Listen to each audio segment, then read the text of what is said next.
Mornings at 9 o'clock, 800 KXIC.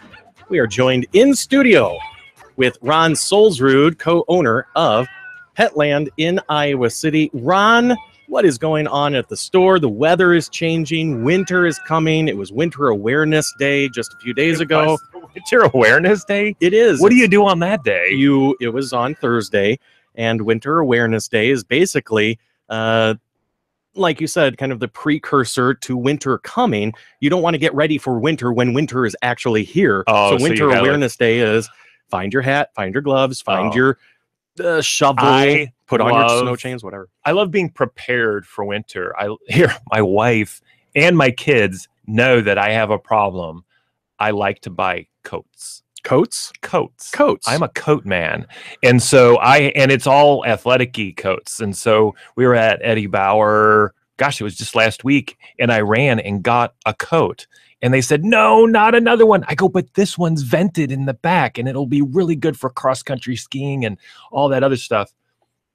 And so, all right, off air right now, you can't see this, everybody, but Jerry is playing with a phone, and he's got it upside down. I don't understand. And when you turn it right side up, phones work really well. Because we were about ready to Facebook Live. Yes. And I wanted to just be prepared. I know radio. I don't know other technologies. I'm a one-trick pony. Just let me do what I want to do. And you're like, let's go Facebook Live.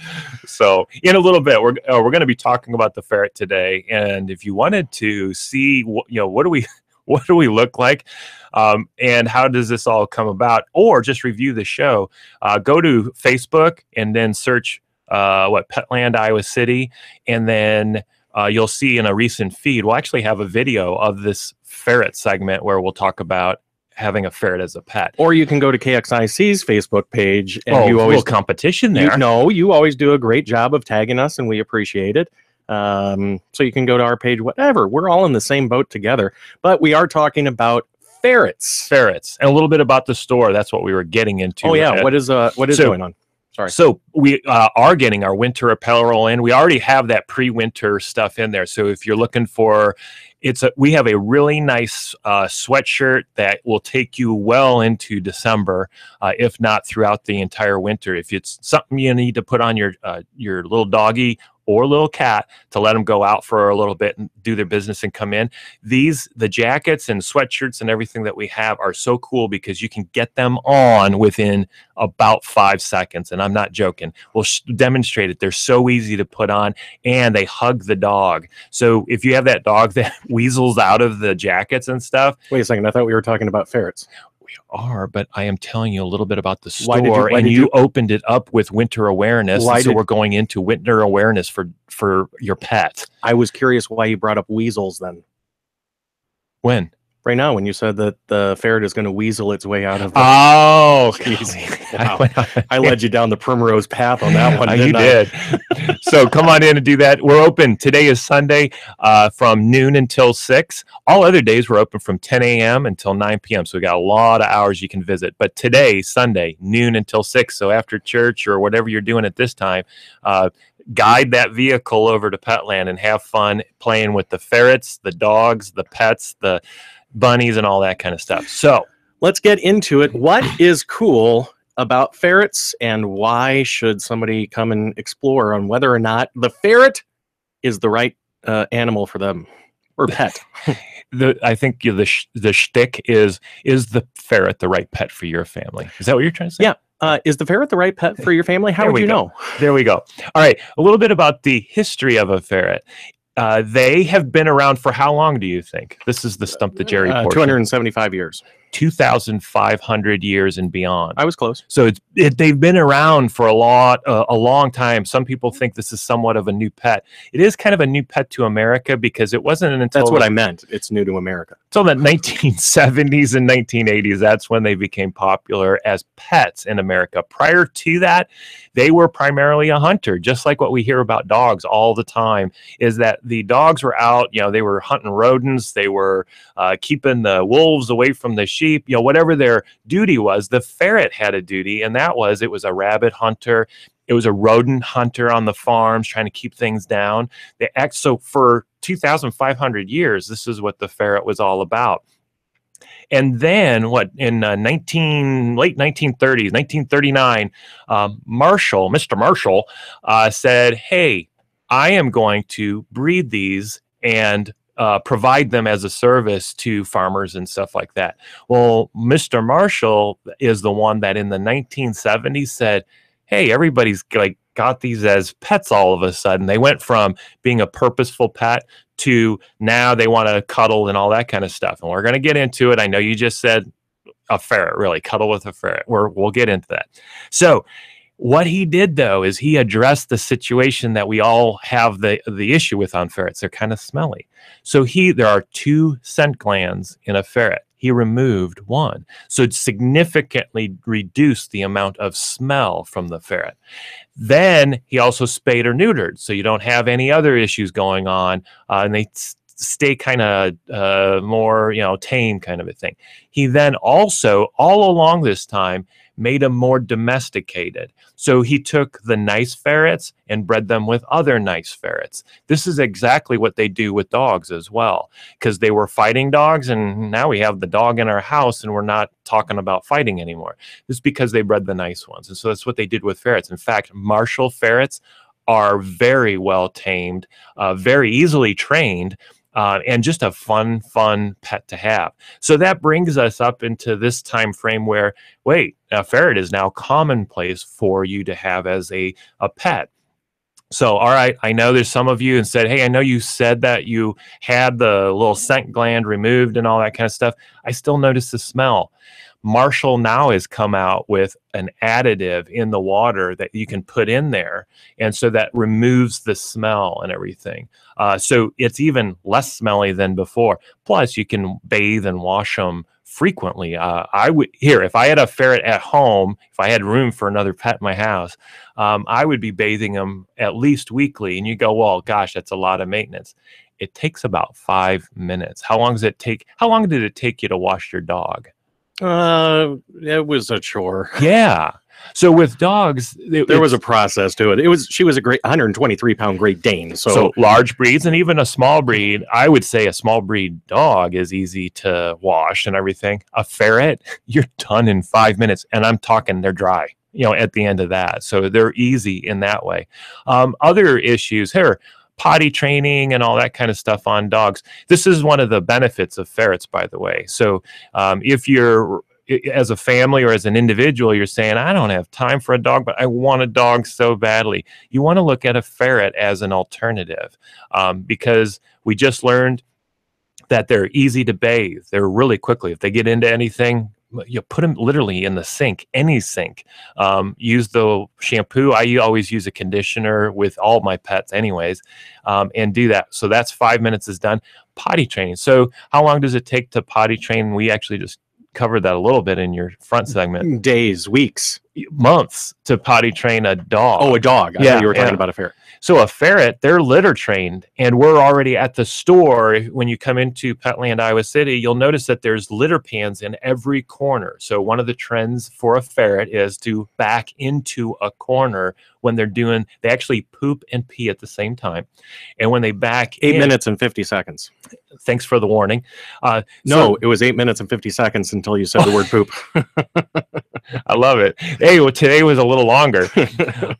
So they back in to where they go, and it's usually a corner. So this would be the same thing out in the wild. The reason why they do that is they're looking for predators. They're being cautious, what's going on and everything. So even in the wild, they would back into a corner to keep an eye out for everything. How does that benefit you? Put a litter box in the corner, and now they'll become litter box trained. They are a cleaner animal in that way, so they want to put it all in the same place. They don't want to scatter it around. Unlike a dog. Well, a dog says, drop trowel here, and I'm going to go. So a ferret will want to do in the same place. If you have a ferret at home and you're still working on this, know that you're going to put that litter box in the corner that they're using. And if they switch a corner, put it in that corner then. And over time, they're going to learn how to go in that litter box over and over again. So litter box training is another thing that they can use that makes it easier to have a ferret than a dog. What's the life expectancy of a dog? 5 to 10 years. Of a dog? Yeah. 10 to 15 years? You got me stumped on that one. For large breeds, it would be 7 to 12 years.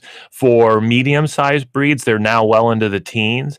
Small breeds are now going over 20 years. Yeah, I guess I was a little light on that 5-year thing. So, yeah, 7 to 12, I guess. Ferrets are in that 7 range. So commitment is shorter in this case. So if you're a family with kids, what are the kids going to be doing in that about 7 years? Are they going to be going to college, leaving home? I know moms, I know what you're thinking right there. No, they're not. They're going to stay in this house until they're 30 years old. You just did the talk to my hand. You just threw it up there. So the ferret will live about 7 years, and that's an important consideration when you're thinking about what pet is right for your family, because that tells you how long that commitment it is. Some of the reptiles that are out there are a little longer in time. There's a lot of moms out there with bearded dragons and some other reptiles, and I will say moms end up liking the reptiles, and they actually, when I ask them, I go, "Are you kidding? You got this for your kid, and now you're in love with the reptile?" And they said, "Yeah." Well, a ferret would only go to about 7 years. So that's a really good thing about a ferret as far as the commitment side of things. You talked about their habitat, and that would be you have a larger size cage that they're going to be in. That's going to have a litter box. Oh, I've got stuff here. We're going to rotate. So you want to have fun things. So you've got things like hideouts and things like that, where they can go in and out and play and all that. Ferrets might sleep in this hideout. They don't necessarily, like a guinea pig or a rabbit, they go in there for stress relief. A ferret just is saying, looks fun. I'm going to go in there and see what it's all about. We talked about litter boxes on Facebook right now. We're showing a litter box, an example of a litter box, where it's corner made so that they'll go into, you put it in the corner of the cage. You're going to have things like hammocks and tunnels and things like that in the cage, so that they can crawl through and play and all that kind of a thing. They're going to hammock, they're going to want to sleep in, and they're going to have fun just laying out, sacking out on the hammock itself within the cage. So the cage is actually pretty cool in that it's a little larger. It's going to have multiple levels, and then it's going to have different things that they can interact with. Your child is going to enjoy watching the ferret play and have fun, and then want to engage with the ferret as well. So those are some things about the habitat. Oh, on YouTube or on Facebook and YouTube for that matter, we're going to be having the Goodbye Odor products. Those are the ones that are going to remove the smell. And I wanted to show you the treats. Oh, there's even treats with the Goodbye Odor in it, and these are the ones that remove the smell. It takes about a week to 2 after you start feeding them to the ferret, where that smell, that musky kind of smell, goes away. And you can always remember, you can spritz it with colognes and stuff like that, or just wash the ferret however many times you like. They actually like to take baths. This morning, I quickly bathed them within 5 minutes, and they were like playing in the water, jumping around, enjoying it, and all that kind of stuff. So it wasn't a labor issue at all. And then another thing about habitats, you can even put a harness on the ferret, and then your child or you can take your ferret for a walk, or the ferret will take you for a walk. It's actually going to take you around, and it's going to discover and look around and all that kind of stuff, so you can have them on a harness. I know something that I like to do with my own ferret growing up is when they get really excited, really happy, they get what we call a humpy back, and that we need to get a ferret out. Here, can you fill for a second while I get one of my ferrets out? I can certainly try to do that. I just stopped it.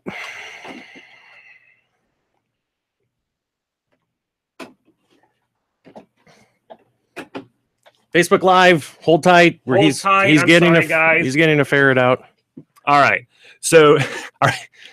This is the look of a lazy ferret. So this one was sacking out, and actually should be close to the end of its sleeping time. But the little humpy back is when they put their backs up in a hump like that and then run around, and they actually do this sideways hop. And they like to, we used to put our foot underneath the little humpy. Big yawn. And then give them a little toss, like a 1 foot toss. And they loved it. They're like cats. They, always land on their paws, kind of a thing. And so the ferret loves to play. And that's what we were all about doing, was playing with our ferret. And with 5 kids, that ferret didn't have much sleep time until the night when we went to bed. The ferret was something that why we chose the ferret as a family growing up is my parents we had 5 children in our family, and both mom and dad said that is enough. Holy cow, what more can we have? I even tried bringing a beagle home, a little puppy home one day, and my mom said, no, I cannot do another live thing in this house. And then finally my brother and I, Dave, he was the one that came up with it. He goes, how can we have a ferret? And that's when our family got our first ferret from a pet store. And so it probably was a Marshall ferret even back then, because that would have been the late 1970s, early 1980s when we had Fred. So now talking about the diet. So ferrets are carnivorous animals, and so their food is a high protein diet. I suggest Marshall. This is another one of those things. Marshall costs a little bit more than the average ferret food. It's because they've loaded it up with a lot more protein. When you feed the other ones, they're going to have to eat more. And what do we know about when pets have to eat more? They have to poop more. And so there's more cleanup. So Marshall has a great product. We have it in bags of different sizes, and we even have it in bulk. And then the treats, you want to make sure that you do Ferret Treats, because Ferret Treats are high in protein as well. What you don't want to do is give them table scraps, because those are low in protein. We don't eat as high of a protein diet as they're, nowhere near. And you'll actually fill your ferret up with things that they can digest, but they don't keep the energy going as well. So you actually will get lethargic. So high protein diets. And then how much time do we got? 3 minutes. All right. So then let's talk about toys. So you can actually go there are ferret toys and everything, but you can actually go into the dog section and take some of the dog toys out there. Talked about how they like to steal keys and stuff like that. Why not get them a hard chewing product that are in the shape of keys? So they're going to like this because they can gnaw on it and all that kind of stuff. Everybody knows what a Kong is. So that's rubbery. I'd get the puppy version of the Kong because it's softer for them. But that's another good product to get to them, or anything like this. And then you can put fill in it, so that put a high protein little diet in there, and they're going to go after it and want to bite on it and all that kind of stuff. But by far, the best treats are those that have high protein. So this is a muscle tendon product, and they're going to love the smell, the taste. They're going to want to chew it, and they're going to be all about it, because this is what they're all about as far as high protein. And it's good for them. Right now, at this age, we get them in right at 8 weeks, when they're 8 weeks old. So they're already losing and have their adult teeth in, but they're still going through the teething phase and everything. So this is a nice product for them to use and teeth. Okay, so I have not shown this ferret this before, and you're seeing it already is going after it and really enjoying this muscle tendon type product. We've got them this and all sorts of different varieties, because we also have the flossy, we call it the flossy. And so they'll enjoy tying into that kind of thing. So here are great toys for the ferret. So summarizing everything, a ferret, if you're looking for a less of a commitment type pet, a ferret is going to be easy to take care of, is going to be in the cage and everything, so it's not going to have access to the whole house, will love to play. So if you're looking for something that's interactive, a ferret is great for you. They're going to love to have a good 2 hours a day of play, kind of a thing, running around and interacting with you. They live about 7 years, so that commitment is about a 7-year commitment. And then they're litter trained and all sorts of other things. And if you're concerned about the odor, remember, we can get rid of the odor through the odor eliminator type products, and also the shampoos and the conditioners and all that kind of stuff. So that is a Ferret. It is the Positively Petland show, Sunday mornings at 9 o'clock on 800 KXIC. Let's wrap it up. What's going on at the store? As always, so $5 nail trims, like, I don't know, buy 10, get 1 free, something like that? Yeah, something like that. We do. I got my posters up, if I haven't said it already. Massive posters, because people are still going, hey, what's the deal you got with your pet food? So all of our dog food and cat food is on a buy 10 over time, get 1 free. We track it for you. It's that easy. So we carry a lot of the premium brands, but we have most every brand that's out there. If you're questioning and you wanted to try something new or whatever, talk with us and we'll coach you through the different types of foods that we have. So all of our cat and dog food is on a buy 10, get 1 free. We track it for you. Then you can't beat the $5 nail trim. Bring in your vaccination schedule. We'll keep it on file for the future, but you don't even need to make an appointment. Just bring them in and we'll do a nail trim real quick for you. Hours? We are open today, Sunday, noon until 6 p.m. And then all other days we're open from 10 a.m. until 9 p.m. But again, Sunday, guide that vehicle over to Petland at noon. Off of Lower Muscatine Road, right next to, across from Lucky's Market. Lucky's Market, east side of Iowa City. Have a great week, Ron. We'll see you back here next Sunday. Thank you very much.